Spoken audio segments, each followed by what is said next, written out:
Hello, everyone, and welcome to episode number 54 of A Yank on the Footy. I'm Craig Wessels from Sandusky, Ohio, and I'm glad that you're listening. Well, the grand final is set. I got one of my two tips correct this week, and I'm going to step away from my, most of the time, unbiased approach to the podcast that I try to take with every aspect. And I want to go ahead and officially say that I'm glad that the one I got correct is the one that I got correct. So, as a Cat supporter, I'm pretty thrilled with the results of today's contest, or this evening's contest. It's 9 o'clock in the morning on Saturday morning as I'm recording this here. Well, I got the first game wrong this weekend. And if you listen to this podcast on a regular basis, and I hope that you do, I have found myself often tipping against the Tigers and ultimately then having to turn around and remind myself, hey, dummy, they're the reigning premiers and they're that way for a reason and you should never count them out. And every time I do it, they seem to win, and I did it again. So, Tigers supporters, I apologize. I tipped your club wrong again, and maybe that's why they're now going to be playing again on Saturday. I thought with the home field advantage, the youthful speed that the Power had, that was going to be enough to push them into the grand final. And, honestly, I was hoping that if the Cats were able to beat Brisbane, that they would get a rematch with Port Adelaide and have a chance to redeem themselves after their opening loss to them in the finals this year. So, Tiger supporters, good on you for getting that one. The Tigers, they gutted out a hard-fought victory today, and the conditions, or excuse me, yesterday with the victory, the conditions were not great, and a lot of rain at the Adelaide Oval. The ball was wet. It's hard to hang on to it.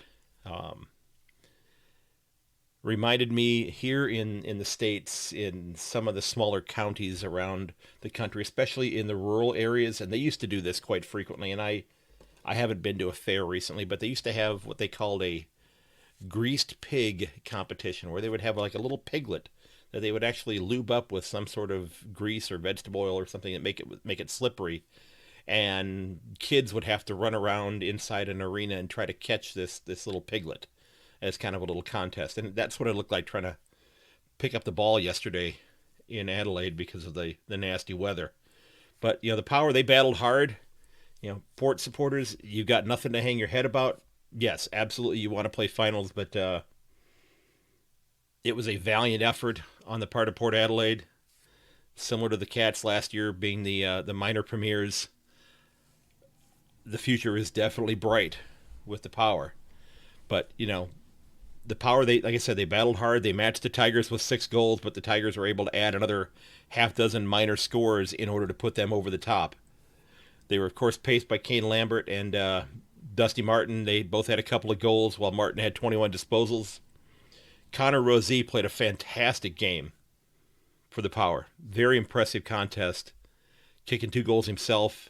I know he had a couple of instances where he had entry kicks that could have been taken for marks, maybe should have been taken for marks that ultimately were not hung on to. And it was very sad to see that outcome. But this was an extraordinarily physical contest, and we saw that at the end of the contest. And seeing the injury that was suffered by Brad Ebert at the end of the game was to me a very sobering moment, because we see being talked about frequently the issue of concussions and head injuries, and determining whether or not there needs to be more done in the game to try to prevent them. He's being hailed for his heroic efforts and battling and that sort of thing. But for those of you who maybe did not see the news, Brad Ebert did announce his retirement within hours of suffering that injury. So here's a gentleman who's stepping away from a game that he loves at the age of 30 due to yet another concussion. I'm assuming that has led him to realize that maybe this is the time for me to step away from the contest and find something else to do. And I wish Brad Ebert the best in his future endeavors. It was an ugly injury that he suffered. And I have to be honest, I was quite amazed that Xavier Dersma was actually playing after the concussion that he suffered against the Cats a couple weeks earlier, because that one looked, to me, worse than the concussion that Ebert had suffered. But again, it's all relative because different injuries are going to impact different people in ways that we can't possibly imagine or fathom because of pre-existing concussions or building upon ones that have previously happened. And, Mr. Ebert has evidently had more than one throughout his career because he was wearing the helmet to try to protect himself. So again, I wish Ebert the best. I think Port, you've got a really solid young group of players there. And as I'm going to mention about Brisbane here in just a moment as well, I think that you are well placed to be a flag contender for years to come with that talented group of young players that you happen to have in the fold. So a big shout out and congratulations to the Tigers for making it back to the grand final for the third time in 4 years. It's been an absolutely impressive run for Richmond, and we'll see what happens this Saturday. So, I don't know what's going to happen as of yet, but I'll give you my tips a little bit later on this week in a future episode. But, I'm sitting down and scratching out some notes for this podcast, this little short episode that I'm doing here, and I'm listening to Chris Fagan's post-game conference, his press conference that he's doing. And as many of you know, and I kind of alluded to it at the beginning of this episode here, I am a Cats supporter.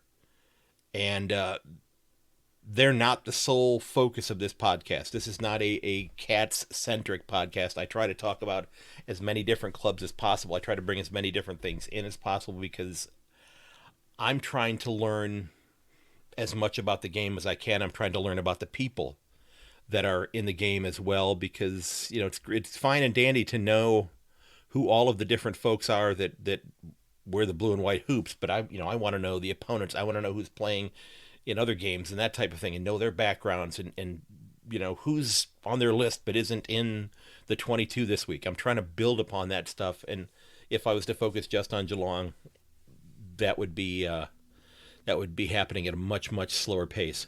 But I was listening to Chris Fagan's press conference, and I listened to Chris Scott's as well, and I have to admit, at halftime of the game when they interviewed Chris Scott, I got a little concerned because at that point in time it was, I believe, an 8-point game, 8-point game at halftime. It was fairly close.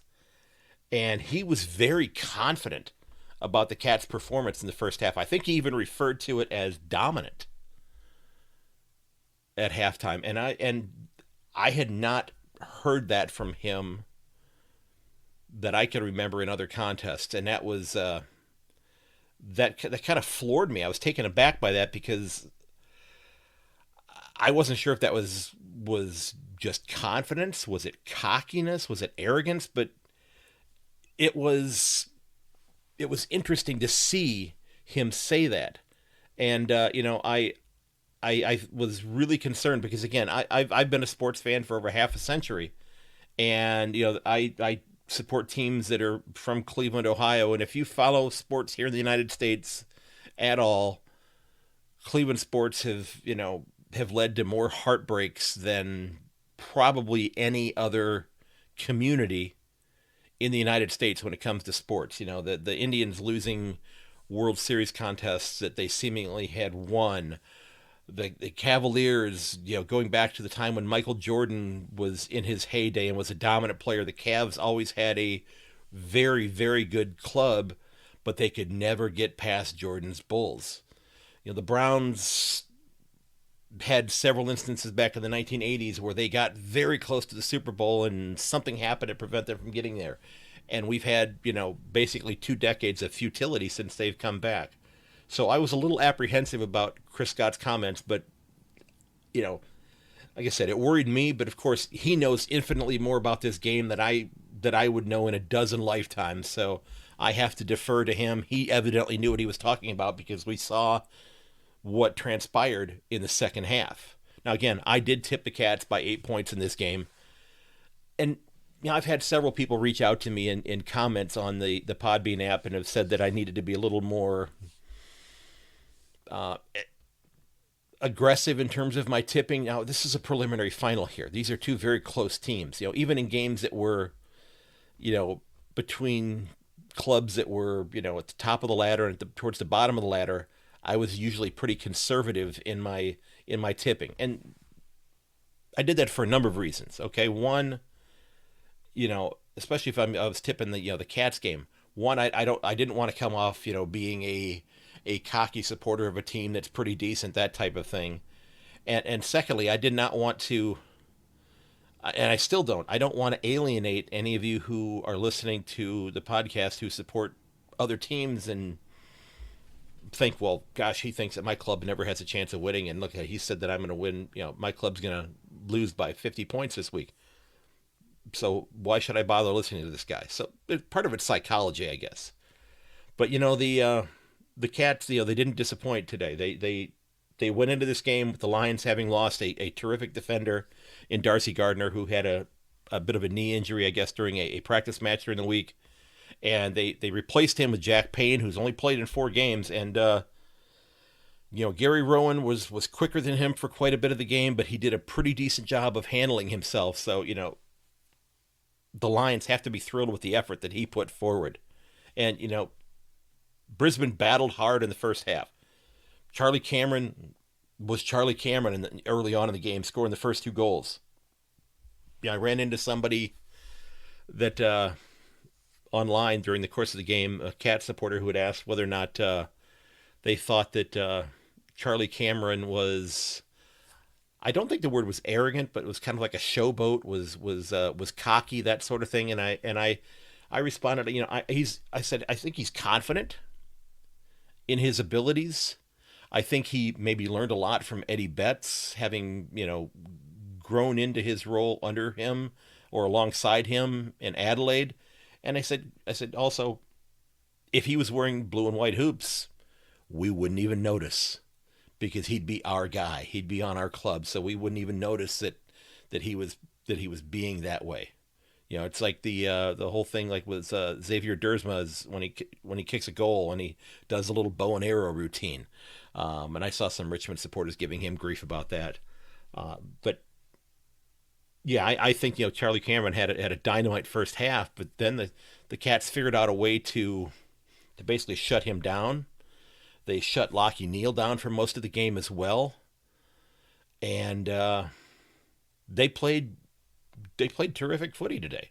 I can't complain. They increased their lead by 13 points in the third period, so they got out to a 3-goal cushion. They had a 3-goal lead going into the fourth quarter, and that's when Brisbane had to try to do things to get back into the game, and that in some cases led to the Cats being able to put goals on the board at a fairly quick pace. You had Gary Ablett Jr. He reminded us of who he is in what could have been his final game, very likely.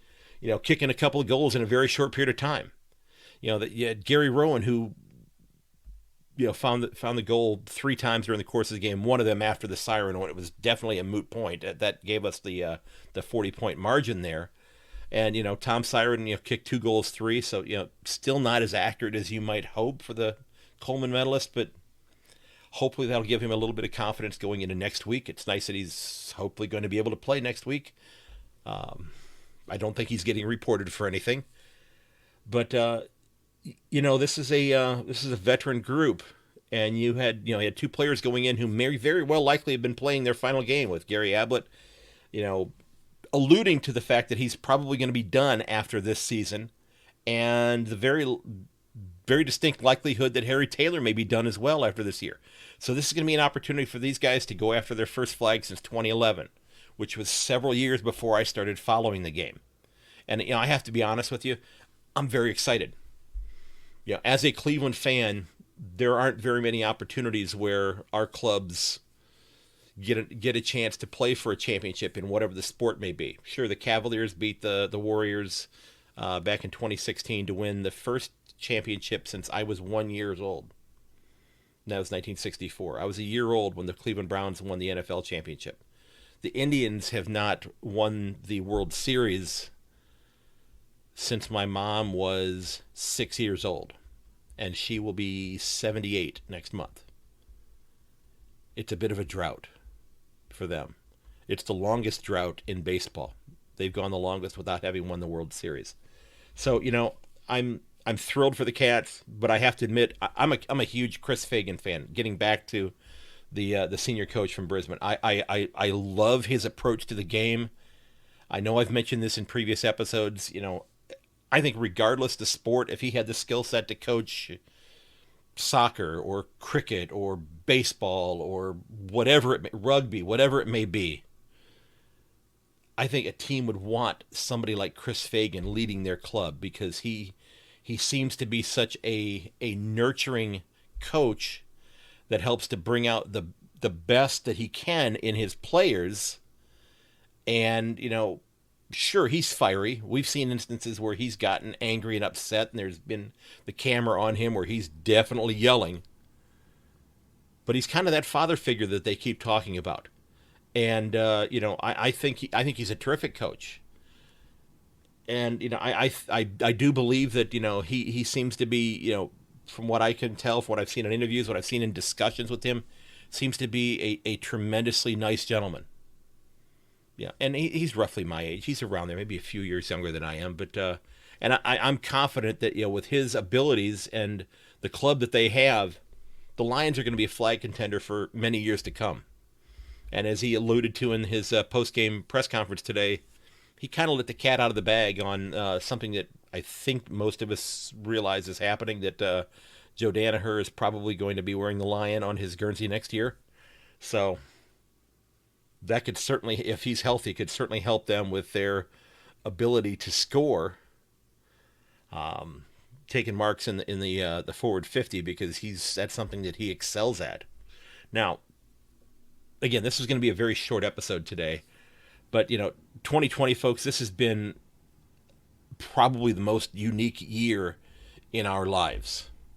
Okay, and those of you in Victoria, I'm still hoping and praying that things get closer to normal for you as soon as possible, because I know that this has been an extraordinarily difficult time for you.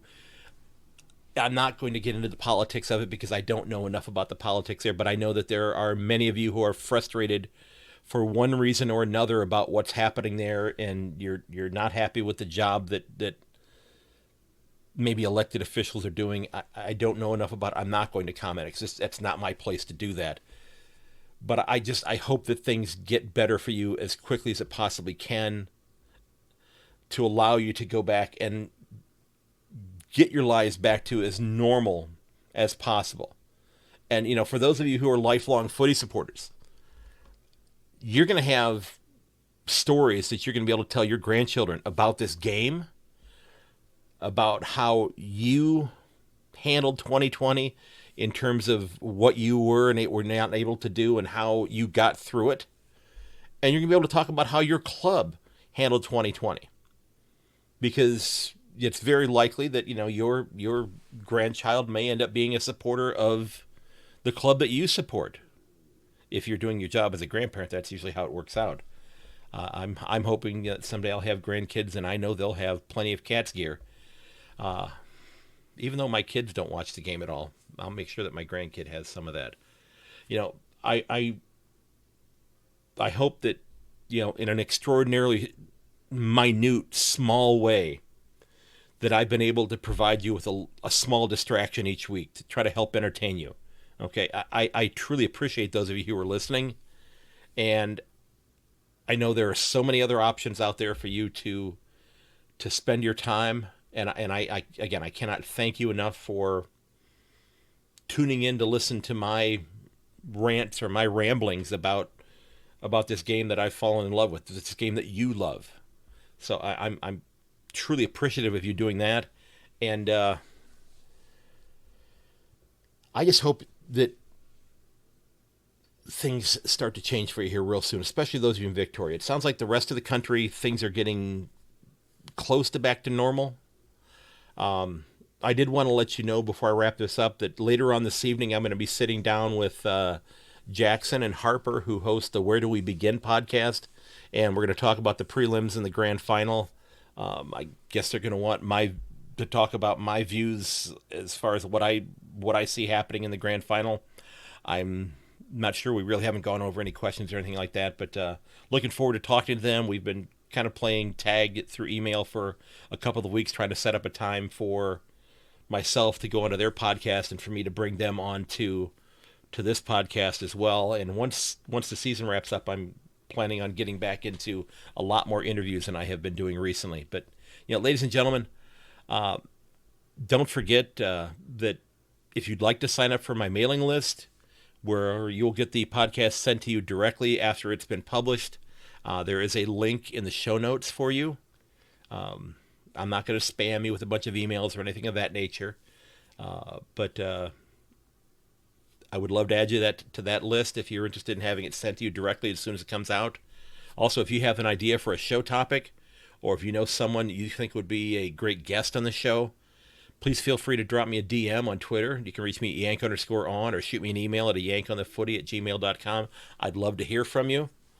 And don't forget that while you can find this podcast and all of the episodes at yankonthefooty.podbean.com, you can also find it on your favorite podcast provider.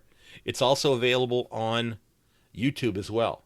I've got all the episodes uploaded onto my YouTube channel, so if you're somebody who would prefer to listen to it there, it's just a static image. You're not going to see my beautiful face, which isn't beautiful, but it's there for you if you choose to listen there. Now, if you've listened, I would love it if you would go ahead and consider giving me a review. I actually listened to and I just thought about this. I listened to a really interesting podcast this week called, I think it was called Hey, There's an Elephant in My Paddock. I'm sorry, There's an Elephant in My Paddock. And it is a lady who is a reporter who deals with rural issues in rural areas in Australia. And it was a fascinating episode on trade agreements between Australia and China that I listened to this week. And if you get a chance, if you're interested in that sort of thing, as an American, I thought it was fascinating. There's another, and not all of the episodes are things that would necessarily appeal to me. There was an interesting episode that I plan on listening to about trying to get enough veterinarians to be able to work in the agricultural field, in the ranching field, if you will, in rural Australia. So I thought that was fascinating as well. I'm going to take a listen to that one, but it was called There's an Elephant in My Paddock, and I found it on iTunes. And actually I found it on Stitcher as well, but I'm sure it's on other podcast hosting sites as well. So I figured I should mention that while I'm thinking about it. But if you'd love, and I wrote a really nice review for her podcast because I thought it was really interesting. So if you'd want to write a review for mine, you can do that on the Apple Podcast website. Lets me know what I'm doing well, what I can improve upon. Don't forget, again, you can reach me at yankonthefooty@gmail.com. You can find me at yank_on Twitter and on Facebook and Instagram at @yankonthefooty. I do want to thank Mr. Joseph McDade for the use of a couple pieces of his music using backplate and elevation. You can find his stuff at josephmcdade.com/music. And again, Mr. McDade, thanks a bunch. He's also on Spotify as well. And ladies and gents, I appreciate you tuning in. And while we're fans of the game that we love and the teams that we support deep down, we love this game. Okay? And for those of you who are watching the game here in the United States or in Canada, don't forget that Australian rules football, it's why they invented the DVR.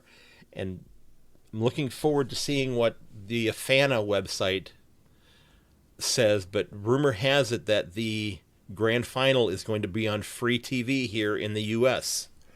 It hasn't been in the past, but it sounds like they're going to do that this week, so hopefully that's going to be the case. And again, ladies and gentlemen, thank you so very much for listening.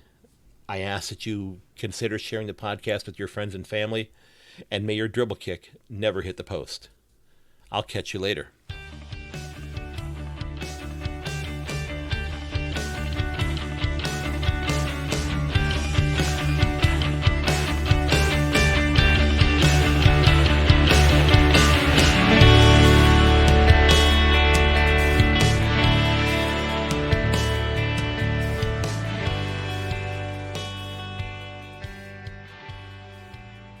This has been episode 54 of A Yank on the Footy.